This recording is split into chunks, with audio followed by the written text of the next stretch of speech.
un accident. C'est ça le problème. Donc la fascination de ce passant pour la mort accidentelle est effectivement une façon de ne pas voir que la mort n'est pas accidentelle pour tous les hommes. En voilà un qui le savait, c'est la version indienne de Socrate, peut-être. Ganesh. Exactement. Hein. Celui, d'ailleurs, c'est une image un peu kitsch, assez belle d'ailleurs, finalement, belle quand elle est grande, peut-être. L'image de Ganesh avec sa hache qui enseigne donc l'art de se détacher de la vie, de son vivant. Alors, exercice morbide ou mortifère, c'est selon. C'est ce que je pense, et c'est là qu'on voit que Occident, Orient font le même combat, dans une façon de nous dire, si tu veux te préparer à mourir, eh bien, utilise cette hache qu'on voit là-haut, là, la hache de Ganesh, et tranche dès maintenant les liens qui te retiennent à la vie, aux postes de pouvoir, aux hommes, aux femmes que tu aimes, à tes enfants, aux lieux que tu aimes. Parce que comme ça, quand la mort viendra, eh bien, tu seras prêt. Le jour où elle t'obligera à trancher tous ces liens, tu l'auras déjà fait, tu seras un sage, et donc tu seras prêt. D'accord ? Alors, exactement comme Socrate qui dit « philosopher, c'est apprendre à mourir », autrement dit, de mon vivant, alors que je suis un sage, je meurs déjà à mon corps, à ce qui est fini, et je pense les choses dès maintenant, sous l'angle de l'éternité. Autrement dit, là où l'hindouisme nous propose, donc ça c'est la hache pour se détacher des choses de ce monde, et là c'est une sorte de corde pour s'élever spirituellement à l'impermanence de toute chose. Et également aussi, je crois, pour tenir l'erreur par la gorge. Voilà, la serrer. Oui, serrer l'erreur. Et puis le bol de bonbons pour nous expliquer que la vie est douce dès lors qu'on a coupé, tranché ses liens avec les choses ou les êtres que l'on aime. Ça veut dire que la vie est douce à l'instant où l'on cesse de passer sa vie à essayer d'oublier qu'elle s'achève. Ça veut dire que c'est une pensée impossible. Ça veut dire que la vie est douce dès lors qu'on y renonce. Ça veut dire que la vie est douce dès lors qu'on renonce à ce qui nous attache à la vie. Mais encore une fois, le combat est important, c'est que c'est le même. Au fond, le détachement hindouiste ou le détachement socratique ont une racine commune qu'on pourrait appeler une haine de la vie, et une haine morbide de la vie. D'où la question, si l'on ne pense pas qu'il faut maintenant dire à ceux qu'on aime qu'on ne veut plus les voir parce qu'on va mourir dans 40 ans, si l'on ne pense pas que la mort est un bien, si l'on ne pense pas que la mort est une délivrance, si l'on ne pense pas qu'après la mort, on retrouve l'éternité que la pensée nous permettait de penser dès notre vivant, ou alors l'impermanence à laquelle on accédait en tant que sage, si on ne pense pas tout ça, comment se préparer à mourir? Parce qu'évidemment, il faut s'y préparer, vu que ça va nous arriver. Qui a appris à mourir, il a désappris à servir, hein, c'est Montaigne qui le dit. Montaigne encore. Ils vont, ils viennent, ils trottent, ils dansent, de mort, nulle nouvelle. Tout cela est beau, mais aussi quand elle arrive, ou à eux, ou à leurs femmes, enfants et amis, les surprenant en dessoude et au découvert, quel tourment, quel cri, quelle rage et quel désespoir les accable. C'est la figure même de celui qui, à force de ne pas vouloir regarder la mort, se trouve pris au dépourvu quand la bise arrive, hein, quand la bise fut venue. L'homme du divertissement. C'est ça. Et d'ailleurs, on peut penser qu'aujourd'hui, il y a une modalité nouvelle de ce terme du divertissement, puisqu'on voit de moins en moins les morts. La mort est le plus souvent une mort anonyme à l'hôpital. Les hommes ou les femmes qui meurent de plus en plus loin de leur lieu de naissance, donc sont moins entourés. On veille beaucoup moins longtemps le cadavre. Et donc, au fond, on veut voir la mort encore moins qu'avant. Et le problème, c'est que probablement, ce qui nous empêche de vivre, ce qui fait qu'on est dépressif ou angoissé, c'est peut-être de refouler à ce point la mort. À savoir la mort des autres en n'accompagnant pas les mourants comme auparavant, et puis sa propre mort en ne voulant pas la voir, et par exemple en se persuadant que cette mort horrible sur la route n'est qu'accidentelle, ou que cette mort-là n'est liée qu'à la vieillesse ou à la maladie. Ça veut dire qu'il est plus mortifère de ne pas vouloir regarder la mort. Le soleil ni la mort ne se peuvent regarder fixement, c'est La Rochefoucauld qui le dit, hein. Il est mortifère de ne pas regarder la mort, alors que regarder la mort en face, ne pas essayer tout le temps de regarder ailleurs, serait une façon peut-être d'en conjurer l'effroi. Alors, je ne suis pas vraiment d'accord. Vous opposez une philosophie un peu de l'esquive, Socrate, Ganesh, Schopenhauer, même Montaigne, hein, à une philosophie que vous... Je conteste ce que vous dites, voilà. On en reparlera après. Bon, oui. Et vous dites de l'autre côté, regardez la mort en face. Et ben non, parce que regarder la mort en face, ce n'est pas possible. Parce qu'on ne sait pas ce que c'est, parce qu'on ne peut pas regarder en face ce qu'on a au fond du ventre comme une possibilité à venir. Donc le problème, c'est effectivement comment on fait avec cet objet-là, ma mort, qui au fond ne signifie pas grand-chose et qui pourtant m'angoisse.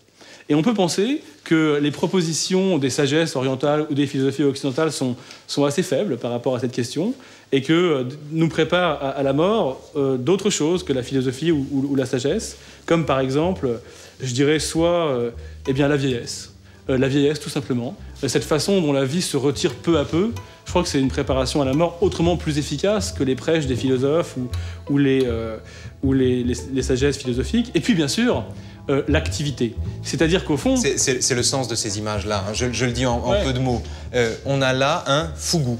Un poisson qui a une gueule tout à fait sympathique, si ce n'est que son foie, ses intestins et ses ovaires contiennent une neurotoxine dont l'ingestion a pour effet de provoquer une paralysie des systèmes respiratoires et nerveux. Et c'est un poisson dont la chair est d'autant plus délicieuse, évidemment, qu'en le mangeant, on effleure la mort. Et alors, ces images ont, à mon avis, un double intérêt. D'abord, c'est le fougou, on voit le travail du cuisinier qui essaie d'extraire justement cette poche de poison. Donc c'est un poisson empoisonné et en même temps, ce qui est très frappant, c'est la précision extrême du geste. Et peut-être dans la précision extrême du geste, y a-t-il une façon, alors là pour le coup, de conjurer la mort, de sortir à la fois du face-à-face et de la philosophie de l'esquive. C'est vrai que dans le geste parfait, il y a une perfection qui touche à l'éternel et qui au fond va demeurer, même si moi... Là on a la poche de poison. Même si moi... S'il n'avait pas le geste parfait, on avalerait le poison. Alors on peut voir ça comme ça de façon un petit peu ironique, mais surtout, il y a quelque chose d'autre qui est que, vous savez, les gens qui accompagnent les mourants ont remarqué qu'ont très peur de la mort les gens qui ont l'impression d'une vie inaccomplie, d'avoir raté beaucoup d'occasions pour se réaliser. Alors que ceux qui ont l'impression d'une vie accomplie, de s'être réalisés dans une activité, voient venir la mort plus sereinement. Et on voit souvent des gens condamnés à mort, eh bien, ils en ont pour 2 mois ou 2 ans, et au lieu de faire le tour du monde... Ou 40 ans, pardon, mais 2 mois, 2 ans, 40 ans, 50 ans, c'est la même affaire. L'exemple est assez flagrant avec ceux qui en ont plus pour longtemps.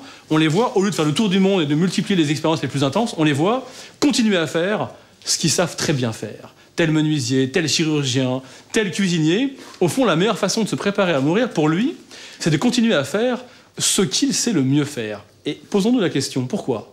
Est-ce que c'est une façon de magnifier l'instant aux dépens de l'avenir? Après tout, la mort, c'est l'avenir, ou l'avenir, c'est la mort? Est-ce que c'est une façon de, finalement, s'occuper du présent?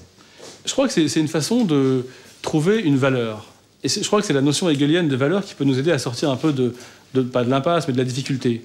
Au fond, la mort, c'est quoi? C'est la négation de ma valeur. Si vraiment je meurs comme une plante meurt, c'est que c'est ma valeur en tant qu'humain qui est niée. Or, Hegel nous explique que dans une activité humaine, au fond, on se réalise, on objective sa valeur subjective dans l'acte et dans la réalisation de soi. Et cette valeur, contrairement à ce que pense le relativisme actuel, pour qui les valeurs sont relatives dans l'espace et dans le temps, cette valeur, comme toute valeur, elle vise l'éternel. Oui, mais cette valeur est une valeur individuelle. Oui, mais c'est ma valeur à moi. Regardez, on a peut-être le meilleur exemple de la précision du geste. Une valeur, c'est comme la valeur d'un danseur, par exemple, qui accomplirait le geste le plus parfait qui soit. Mais attention, c'est la valeur individuelle, mais c'est l'individu qui meurt. Donc, quelque part, eh bien, c'est dépasser la mort, c'est l'attendre que d'être reconnu dans sa valeur de son vivant. Il y a une dimension, quand même, d'objectivation de soi qui va demeurer par-delà la mort. C'est un peu ce que Hegel expliquait lorsqu'il disait « Mais pourquoi, au fond, les hommes recherchent plus que tout la reconnaissance de leur valeur ?» Il répondait « Parce qu'ils ont conscience de leur mortalité. » Alors en fait, le grand paradoxe, c'est que par rapport aux animaux, on a conscience de notre mortalité, et en même temps, on ne fait que refouler cette chose dont on a conscience. Bon, et Hegel explique que la façon dont on la refoule le moins, c'est en recherchant de son vivant, dans une activité, à être reconnu dans cette valeur éternelle, au fond. Et pour revenir à la perfection du geste, c'est une autre dimension. C'est une autre dimension de l'éternité. C'est-à-dire que non seulement, ici, on côtoie la mort avec ce poison, et Freud expliquait que pour mieux vivre, il faut amener à soi la possibilité de la mort le plus souvent possible. Il disait d'ailleurs, c'est le secret de l'héroïsme. Il disait, comme dans l'inconscient, il n'y a pas de place pour la mort, c'est le secret de l'héroïsme, et comme par ailleurs, la vie intense, la vie vraiment digne d'être vécue, est celle dans laquelle on côtoie la possibilité de la mort, eh bien on a 2 raisons pour expliquer l'héroïsme. Et bien pour revenir à ça, ici, on peut peut-être penser que ce cuisinier se prépare mieux à mourir que Ganesh ou Socrate, parce qu'au fond, il trouve quelque chose d'éternel. C'est la fin. Merci. Merci. Mais quelque chose d'éternel dans l'instant. Mais on va y venir. C'est sur la question.